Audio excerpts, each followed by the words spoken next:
Guys, so I just wanted to share with you, lately I've gotten really into getting used books for really amazing deals, and I will link down below to the websites I use and also let you know a little bit more about the library sales and stuff like that, because you guys might not be aware of some of these places where you can get like really cheap books.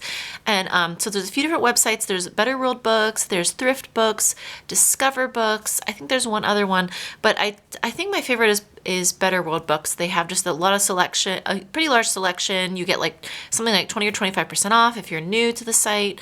It's pretty, and you also can earn points towards like more used books.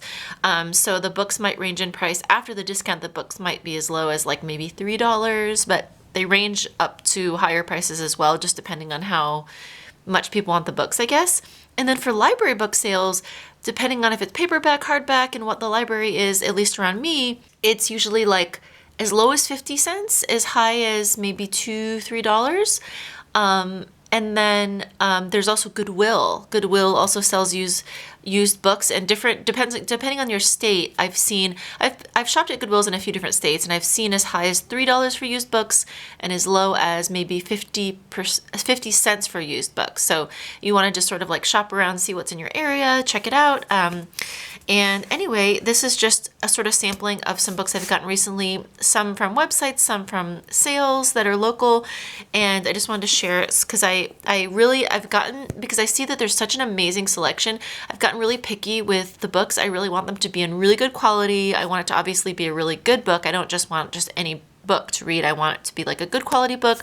I want it to be in great condition. So I've been able to find that because there are just so many used books out there, you guys, like you would not believe.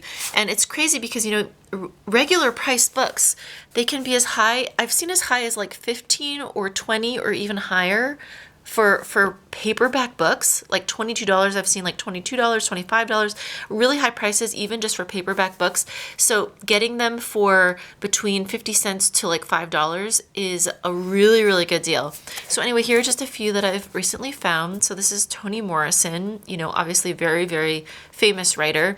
And this is her novel, A Mercy. I think this is not one of her more famous novels, but I think that it looks like it's really good. It was a New York Times book review, best book of the year.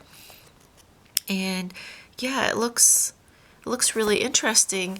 And another one is this one. And I actually had never heard of this one before, but when I saw it, I kind of picked it up, and I just looked at the back, I looked at some of the reviews and the description, and I was like, oh, that looks really interesting. That looks like something that I might like.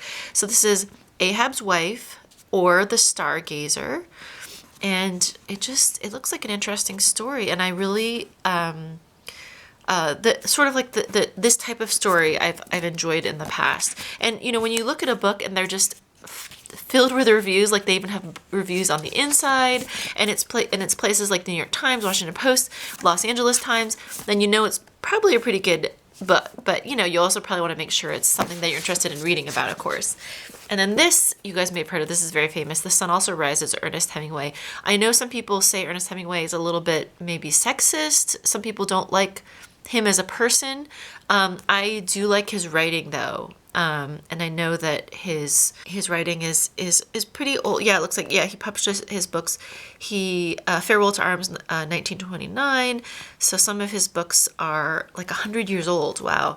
But his books are real classics, and I do like his writing. So I did get that one. And this one, I have another book by this author, and I've heard he's really good. Oh, yeah, I actually have his book, Ordinary Grace. So then I saw this one, and I read the description, and I was like, this looks really good too. So even though I haven't even read Ordinary Grace yet, I picked this up. And what's great about used books is that the price is so low that you can say, well, you know what, I'm just going to grab it, and if I start reading it, I don't like it, there's no big deal. I can just donate it to a library or something, and if I do like it, then great. If I want to hold on to it forever because it's one of my favorites, then that's great too. And it also has like a lot of reviews and stuff. And Agatha Christie, I remember I used to love reading her when I was a kid.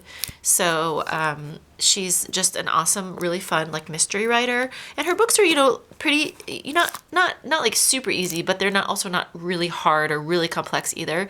So it's a great book. It doesn't insult your intelligence, but it's also not so complex or hard to read that you just feel like, oh, after a long day, I just don't want to have to think that hard. So I really like that it's, you know, they're good, high quality reading, but not too hard to like process and absorb what's happening. So I like her, and I have never read this one before, so hopefully that one's good. And let's see. Oh, this looks kind of interesting. Eleanor Oliphant is Completely Fine. And this also is like lots and lots of good reviews. And the description seems interesting. She struggles with her social skills, knowing what people are thinking. Sounds like she has a lot of trouble socially. She's kind of lonely. And then seems like something interesting is going to happen to her. So that's kind of fun, you know, like live vicariously through someone who maybe has kind of like a mundane life and see what happens with her. And Reese Witherspoon is like a really big on giving reviews at Reese's book club. And this one, The Last Days of Night, I've actually never heard of this book or this author, but it looks really interesting. And Eric Larson, I do like him, and he wrote A World of Invention and Skullduggery, populated by the likes of Edison, Westinghouse, and Tesla. What in the world? That's kind of interesting. It's in New York, 1888. It's kind of fun. I think historic fiction can be kind of fun. Historical fiction can be fun to read about because you're kind of like learning a little bit of history, but it still is like a novel. So you're kind of learning something real, learning facts, some facts, but then also reading a fun story too. So that's fun. And then Margaret Atwood, I know that she's most popular for The Handmaid's Tale because they turned that into a TV show. So this one looks good too. And it's about a woman who was put in prison. So I think it's fiction, but I think it's based on a true story. I'll actually have to look it up. But anyway, it says it's 1843, and Grace Marks has been convicted for involvement in the vicious murders of her employer. So I just thought that would be kind of interesting to read. A little sort of like crime fiction, maybe historic fiction. I'll have to check and see. I think I looked it up, but I forget if that's actually based on a true story or not. It's like fiction based on a true story, maybe. But anyway, these are the books, some recent books I picked up, and the deals are just amazing. So I will link to a few websites down below and put a little information about book sales. And if you have any suggestions of how you buy used books, I'd love to hear them. And I'll see you guys next time. Bye.